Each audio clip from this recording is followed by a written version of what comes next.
So I'm replacing my air shocks here on the 97 Deville, which is the same through 99, and it's the same as many other Cadillacs. You're going to want to get your air shocks started up top, and you're going to want to get your airline kit. It's not that expensive, and you want to make that type of fitting.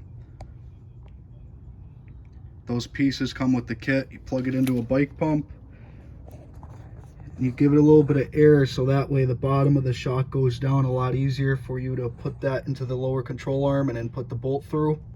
So that's exactly what I'm doing now. You might have to grind down both sides of the lower shock there for it to fit between the control arm.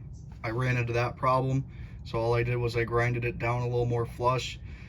You don't want to grind the lower control arm. You definitely do want to do it on the bottom of the shock.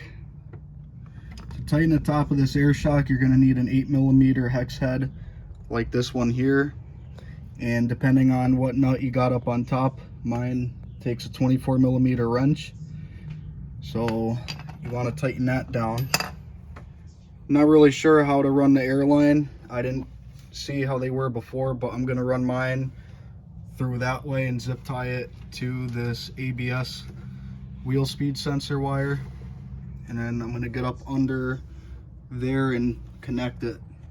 So I already have my excess from the other side right there.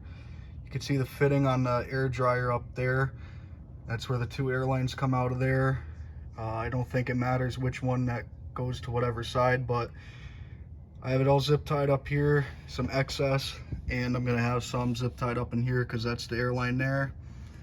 And I got this one right here running from the air shock that I was just working on, and I'm gonna use these fittings here to connect the two because I'm not sure how to make them. Plastic fittings like the flare fittings you would for a brake line, so this is only temporary. As you can see, the subframe is rotted out, so this is only a temporary fix until I replace the subframe, which is going to be very soon.